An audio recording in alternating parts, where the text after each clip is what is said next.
नमस्कार प्रिय विद्यार्थियों, स्वागत है आपका वीकेएस फिजिक्स एकेडमी में। तो इलेक्ट्रॉनिक्स में हम यूनिट नंबर 2 रेक्टिफिकेशन के बारे में अध्ययन कर रहे थे, जिसमें हमने तीन फिल्टर के बारे में अध्ययन किया। सीरीज इंडक्टर फिल्टर, चोक फिल्टर और आपका एक शंट कैपेसिटर जो फिल्टर होता है उसके बारे में अध्ययन किया था। अब हम लास्ट फिल्टर के बारे में अध्ययन कर रहे हैं, जिसे कहते हैं पाई सेक्शन फिल्टर या कैपेसिटर इनपुट एलसी फिल्टर भी बोलते हैं, क्योंकि इस फिल्टर के अंदर कैपेसिटर है वो सबसे पहले यूज होता है। तो यहाँ पर इसको आप इनपुट के रूप में यूज करते हैं। संधारित्र निवेशी एलसी फिल्टर, यानी सबसे पहले दृष्टकारी से जो आउटपुट आएगी वो किस पे इनपुट के रूप में आएगी, संधारित्र पे आएगी, जिसको हम C1 से डिनोट करेंगे। और इसकी जो स्ट्रक्चर है वो पाई की तरह होती है, इसलिए इसका नाम पाई सेक्शन या पाई अनुभाग फिल्टर भी इसको कहते हैं। तो आज का हमारा लेक्चर रहेगा 24 नंबर लेक्चर है यूनिट नंबर 2 का। इसके बाद हमारे पास एक वोल्टेज रेगुलेशन का टॉपिक आएगा और फिर एक वोल्टेज डबलर और वोल्टेज ट्रिपलर का आएगा। इसके बाद ये यूनिट है वो बिल्कुल कंप्लीट हो जाएगी। तो वीडियो को लाइक, शेयर और कमेंट करना बिल्कुल भी ना भूलें। ज़्यादा से ज़्यादा विद्यार्थियों तक इसे शेयर जरूर करें, साथ साथ अपने नोट्स बनाते रहें।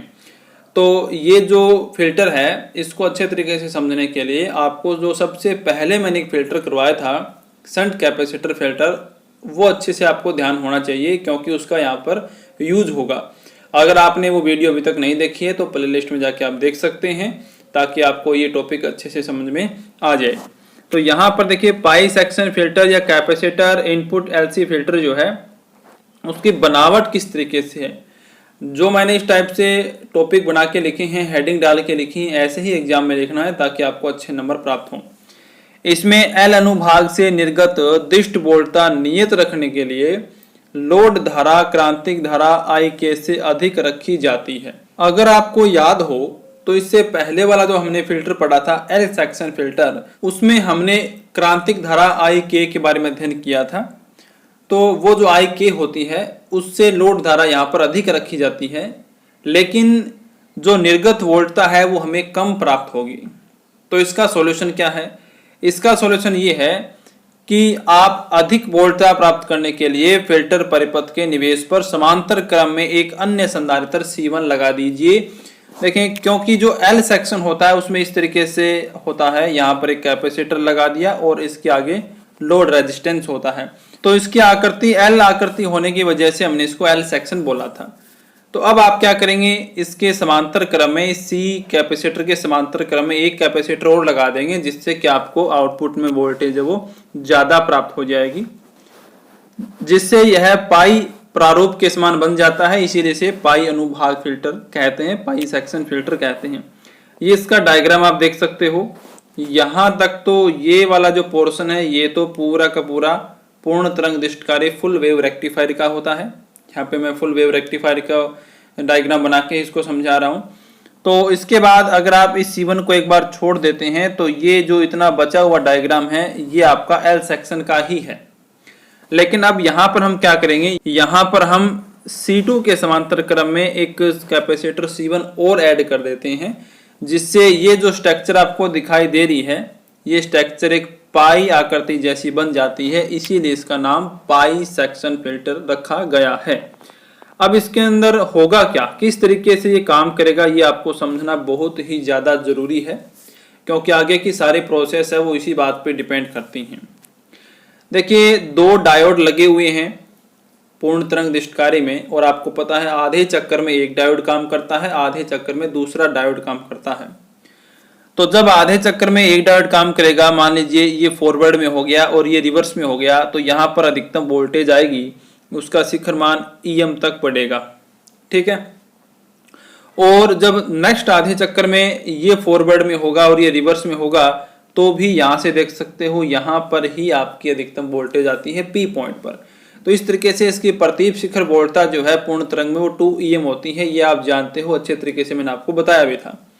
अब इसमें होगा क्या, यहाँ पर दृष्टकारी से जो टोटल वोल्टेज आएगी, जिसमें AC घटक भी होंगे और उसमें DC घटक भी होते हैं, AC प्लस DC दोनों होंगे। तो ये कैपेसिटर जो हमने यहाँ पर लगा दिया, इसकी वजह से ये इस टाइप का बन गया, जैसे कि पार्श्व पथ संधारित्र जो होता है सबसे पहले वाला फिल्टर, उस टाइप का बन गया। तो ये क्या करेगा, ये कैपेसिटर क्या करेगा, ये एसी को पास कर देगा, डीसी को जाने नहीं देता। ये कैपेसिटर की प्रॉपर्टी है। तो आपकी डीसी करंट जो है वो आपकी इंडक्टर की तरफ चली जाएगी और एसी जो है वो आपकी C1 में से पास हो जाएगी। तो आपकी एक तरीके से C1 ने एसी और डीसी को अलग किया। लेकिन जो डीसी इंडक्टर के पास गई उसमें एसी घटक भी होते हैं, उसमें डीसी भी होती है।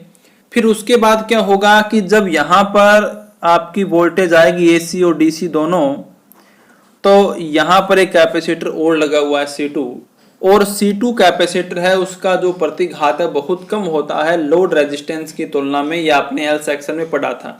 तो ये क्या करेगा, ये आपकी एसी है उसको यहाँ से पास होने के लिए एक बाईपास उपपथ प्रदान कर देगा और आपको RL पे यहाँ पर प्योर डीसी है वो मिल जाएगी। तो ये जो पूरी प्रोसेस है उसमें आपने एक चीज देखी होगी कि डीसी कहीं भी रुक नहीं रही है, डीसी आपको डायरेक्ट RL पर जाती हुई नजर आ रही है, क्योंकि यहाँ पर जो उर्मिका घटक थे उनको इस C1 कैपेसिटर ने पास कर दिया एसी को, और जो यहाँ पे बचे उसको इस C2 ने पास कर दिया। तो डीसी को कोई भी रोक नहीं रहा है, डीसी को L तो डायरेक्ट जाने देता ही देता है और C1 और C2 डीसी को रोकते हैं, इस वजह से डीसी डायरेक्ट वहां पर चली जाती है। तो इस टॉपिक में हमें डीसी के बारे में ज्यादा अध्ययन नहीं करना है क्योंकि वो तो RL पे डायरेक्ट जा ही रही है। हमें ये पता करना है कि एसी घटक कितने वहां पर पहुंचेंगे, एसी के लिए समीकरण किस तरीके से दी जाएगी। तो यहाँ पर जो फूरियर प्रसार हम देंगे वो सिर्फ एसी के लिए ही देंगे, डीसी का उसमें कोई भी जिक्र हम नहीं करेंगे। तो ये आपको स्ट्रक्चर समझ में आ गई होगी, इसकी कार्यप्रणाली समझ में आ गई होगी। सबसे पहले जब यहाँ पर EM तक वोल्टेज पहुंचेगी ना, तो ये C1 जो है वो चार्ज होना स्टार्ट हो जाएगा और धीरे धीरे ये चार्ज होना स्टार्ट होगा। एक सीमा तक ये अधिकतम EM वोल्टेज तक महत्तम मान जो इसका अधिकतम मान है वहां तक ये चार्ज हो जाएगा। उसके बाद सेकंड हाफ साइकिल आने से पहले जब यहाँ पर वोल्टेज का मान कम होगा तो ये C1 जो चार्ज हो गया था ये L और इस RL के द्वारा डिस्चार्ज होना स्टार्ट हो जाएगा। और कब तक डिस्चार्ज होगा, जब तक कि सेकंड हाफ साइकिल के द्वारा ये वापस चार्ज होना स्टार्ट न कर दे। इस तरीके से इनका कॉम्बिनेशन है वो बनता है। तो यहाँ पर आप देख सकते हो इस फिल्टर को पार्श्व संधारित्र फिल्टर यानी C1 और L सेक्शन फिल्टर से मिलकर बना हुआ मान सकते हैं। यानी ये जो पाइप फिल्टर है, अगर आप इतने फिल्टर की बात करें तो ये आपका एक L सेक्शन फिल्टर है, और अगर आप ये सिर्फ C1 की बात करें तो ये सिर्फ C1 जो है वो आपका पार्श्व यानी शंट कैपेसिटर में लगता है। तो इन दो का कॉम्बिनेशन आप पाइप फिल्टर को मान सकते हो। अब इसकी वर्किंग कैसे है, वर्किंग ये कैसे करता है, वैसे मैंने वर्किंग आपको बता दी है, ये इसकी बेसिक वर्किंग है। फिर भी यहाँ पर थोड़ी सी और हम डिटेल से पढ़ लेते हैं कि जब दोनों में से किसी एक डायोड में धारा का चालन होगा, यानी दोनों में से कोई भी एक डायोड जब फॉरवर्ड में होगा तो P पर जो पॉइंट P है उस पे वोल्टता EM तक बढ़ेगी। यहाँ पे देख सकते हो अगर ये फॉरवर्ड में है तो भी यहाँ पे EM वोल्टेज आएगी, और अगर ये फॉरवर्ड में है तो भी यहाँ पर ये EM वोल्टेज पहुंचेगी, क्योंकि इसका मतलब आप जानते हो ये कनेक्टेड नहीं है, ये उसके ऊपर से वायर है। तो ऐसा होने पर जो C1 है वो क्या होगा, चार्ज होगा। C1 चार्ज होगा, उस EM वोल्टता तक वो चार्ज हो जाएगा। और जब निर्गत वोल्टता EM से कम होने लगेगी, जो आउटपुट है वो धीरे धीरे कम होने लगेगी, तो C1 का डिस्चार्ज है वो इंडक्टर और लोड रेजिस्टेंस के द्वारा तब तक होगा जब तक कि दूसरे डायोड के द्वारा वो वापस से C1 है वो वापस से चार्ज होने न लग जाए, तब तक उसका डिस्चार्ज होता रहेगा। तो वो मेंटेन करने का प्रयास करता है। यहाँ पर आप ये इसका वक्र देख सकते हैं, ये 0 है, ये पाई है, ये 2 पाई है, ओमेगा टी के ये मान है। यहाँ पर ये जो स्मॉल e लिखा गया है ये किसी भी टी टाइम पे रिप्रेजेंट करता है वोल्टेज को, और यहाँ पर ये पीक देख रहे हो ये EM है, अधिकतम मान है। ये डॉटेड लाइन है वो EDC को रिप्रेजेंट करता है, और ये जो ER लिखा गया है ये अधिकतम और जहां तक ये घटता है निरावेशित होता है उन दोनों की एक रेंज को रिप्रेजेंट करता है, जहां पर EDC जो है वो ER/2 के बराबर हो सकती है। तो जो संधारित्र C1 है उससे उत्पन्न उर्मिका वोल्टता जो है वो हम कैसे निकालेंगे, फूरियर प्रसार से। हमें यही एक इक्वेशन याद रखनी पड़ेगी। जो ER मैंने अभी आपको बताया कि कैपिटल ER का मतलब तो है कोई पीक हो गई उसकी, और स्मॉल ER का मतलब हो गया किसी भी टाइम पर। तो ई आर बराबर E R upon pi sine 2 omega T minus E R upon 2 pi sine 4 omega T. यहाँ पर कोस नहीं आएगा, याद रखना है, क्योंकि हम सिर्फ इसको एसी के लिए बता रहे हैं, इसको हम डीसी हमारा इंक्लूड नहीं है, क्योंकि डीसी तो डायरेक्ट आरएल पे जा ही रही है, वो तो कहीं भी रुक ही नहीं रही है। तो हमें सिर्फ यहाँ पर एसी के बारे में अध्ययन करना है, इसलिए हम सिर्फ उर्मिका वोल्टता ज्ञात करेंगे C1 पर और उसमें C2 को भी इंक्लूड करेंगे। तो यहाँ पर आपको पता है कि जो पहला पद होता है वही इंपॉर्टेंट होता है, क्योंकि आगे से आगे जो वोल्टेज है वो घटती जाती है। तो समीकरण नंबर 1 में हम सिर्फ ई आर को E R upon pi sine 2 omega T के बराबर लेके चलेंगे। तो यहाँ पर हमारा ई आर उर्मिका वोल्टता जो है C1 पर वो आएगी E R upon pi sine 2 omega T. Equation number 2, यह उर्मिका वोल्टता संधारित्र C2 से प्रवाहित होगी क्योंकि RL की तुलना में C2 की प्रतिबाधा अत्यंत कम है। यानी यहाँ पर डायग्राम में आप देखें कि यहाँ पर C1 के द्वारा जो आउटपुट मिलेगी आपको वो ही इस C2 से जाएगी, क्योंकि इसका रेजिस्टेंस तो बहुत ज्यादा है, तो यहाँ तो जाने से रही, तो ये उर्मिका वोल्टता C2 से पास हो जाती है। तो इसमें इंक्लूड होगा C2 का रेजिस्टेंस, जिसे आप यहाँ पर प्रतिघात बोलेंगे। तो हम यहाँ पे क्या लिखेंगे, ओम रूल जो होता है I बराबर V बटे R। तो यहाँ पर R की जगह क्या आएगा, अब देखें R की जगह क्या आएगा, इसमें डायग्राम में दोबारा से देखें, यहां से जो उर्मिका वोल्टता जाएगी वो L को भी क्रॉस करेगी और C को भी क्रॉस करेगी। तो इन दोनों का जो रिएक्टेंस है, इन दोनों का जो प्रतिघात है वो यहाँ पर इंक्लूड होगा। तो आपकी जो करंट की समीकरण है वो क्या आएगी, E अपॉन R। अब R की जगह यहाँ पर क्या आएगा, देखो XL माइनस XC2 दोनों का प्रतिघात आएगा। यहाँ पे मैंने C2 लगा दिया क्योंकि C1 से तो आ रही है और C2 में पास होगी। अब आप जानते हैं कि XL का मान तो ज्यादा होता है XC से, ये आप पीछे पढ़ के आए हैं L सेक्शन के अंदर। तो XL में से XC2 मैंने माइनस कर दिया और ER का मान अभी हमने निकाला था, ये रहा ER का मान capital ER upon pi sine 2 omega T. तो यहाँ पर जब मैं वैल्यू रखूंगा IAC की वैल्यू निकालूंगा तो ER साइन ओमेगा टी, यहाँ पे साइन 2 ओमेगा टी आएगा, गलती से लिखा हुआ नहीं है, अपॉन पाई आ गया। और XL माइनस XC2 की वैल्यू क्या आई, XL हो गया 2 ओमेगा L माइनस XC2 हो गया 2 ओमेगा C2। यहाँ से एलसीएम लेके इसको थोड़ा सोल्व करेंगे तो हमारे पास ये आ जाएगा IAC 2ER, क्योंकि ये 2 ओमेगा C2 ऊपर चला जाएगा, 2ER ओमेगा C2 और पाई यहाँ पर रह जाएगा, साइन 2 ओमेगा टी यहाँ रह जाएगा। और जब मैं इसको एलसीएम लेके यहाँ मल्टीप्लाई करूंगा ना तो ये आएगा 4 ओमेगा स्क्वायर LC2 माइनस 1।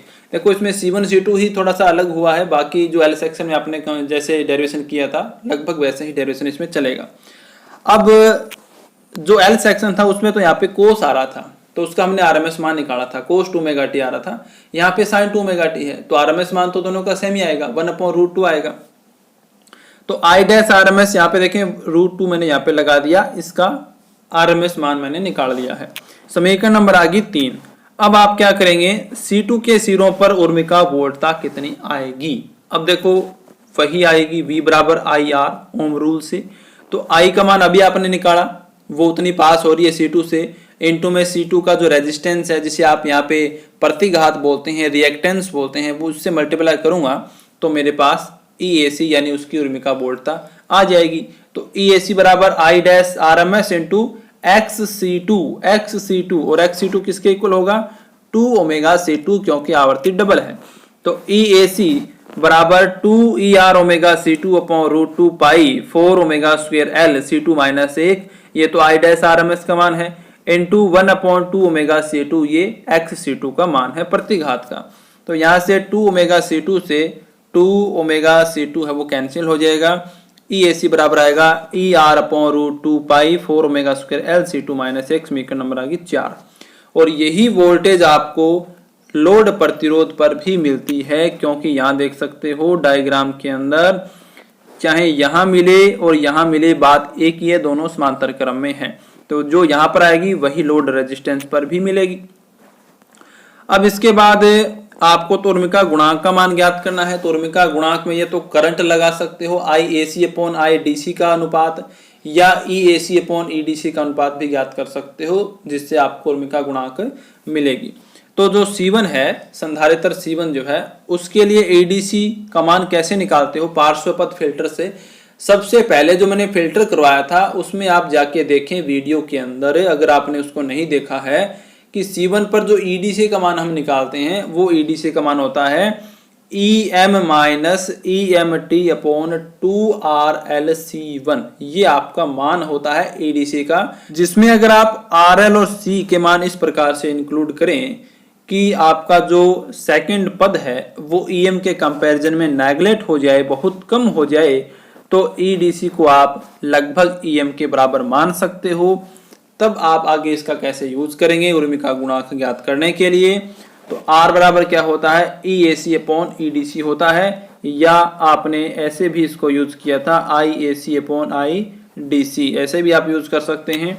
तो यहाँ पर हम वोल्टेज का अनुपात ले रहे हैं, तो EAC का मान अभी आपने निकाला था ER अपॉन रूट 2 पाई 4 omega square LC2 minus 1 into EDC अभी हमने निकाला था पार्श्व पद फिल्टर से EM के बराबर आएगा, तो यहाँ पर EM आ जाएगा नीचे। अब ये जो ER है इसकी वैल्यू क्या होती है, इसकी वैल्यू होती है EMT अपॉन RLC1। इसकी वैल्यू क्या होती है EMT अपॉन RLC1 होती है, और यहाँ पर T जो है वो पूर्ण तरंग दैर्ध्य कार्य में पाई अपॉन ओमेगा के बराबर होगा, क्योंकि पाई बराबर यहाँ पर क्या होगा ओमेगा T होता है। तो यहाँ पे आप T की वैल्यू पाई अपॉन ओमेगा रखेंगे, तो यहाँ देखें पाई अपॉन ओमेगा नीचे आ गया, RLC1 आ गया और ये आ गया E1। तो अब इसको आप यहाँ पर पुट करेंगे यहाँ पर, तो ये EM ऊपर आएगा तो ये EM कैंसिल हो जाएगा, ये पाई ऊपर जो आएगा उससे ये वाला पाई कैंसिल हो जाएगा, और आपके पास बचेगा R बराबर 1 अपॉन रूट 2 ओमेगा RLC1, ये जो है यहाँ पर ये गुणा में लग जाएगा नीचे, into 4 omega square LC2 minus 1। अब जैसा आपने पीछे वाले टॉपिक में किया था L सेक्शन में कि जो 4 ओमेगा स्क्वायर LC2 जो है वो 1 के कंपैरिजन में काफी बड़ी वैल्यू होती है, तो आप 1 को नेगलेक्ट मान सकते हैं। अब इस 1 को छोड़ के और ये सारे मल्टीप्लाई में है, तो इसको मैंने लिखा 4 रूट 2 ओमेगा की क्यूब हो जाएगा RLC1C2 इंटू L, और इस 1 अपॉन 4 रूट 2 को जब मैं सोल्व करूंगा तो आएगा 0.177, और नीचे बचेगा ओमेगा क्यूब C1C2 RLR। ये आपका फाइनल उर्मिका गुणांक का मान आता है पाई सेक्शन में, जिसमें आप ये देख सकते हैं कि जो उर्मिका गुणांक है पाई सेक्शन में वो कोणीय आवर्ती पर भी निर्भर करता है, और ओमेगा को आप ऐसे भी लिख सकते हो 2 पाई f, तो आप डायरेक्ट फ्रीक्वेंसी भी बोल सकते हो। दोनों कैपेसिटेंस पे निर्भर करता है, लोड प्रतिरोध पर भी निर्भर करता है, और इंडक्टर पर भी निर्भर करता है। तो इनकी वैल्यू को आप एडजस्ट करके उर्मिका गुणांक को कम कर सकते हो। तो उम्मीद करता हूँ आपको वीडियो बहुत ही अच्छी लगी होगी, हेल्पफुल रही होगी। तो मिलते हैं नेक्स्ट वीडियो में, लाइक शेयर कमेंट करते रहिए, धन्यवाद।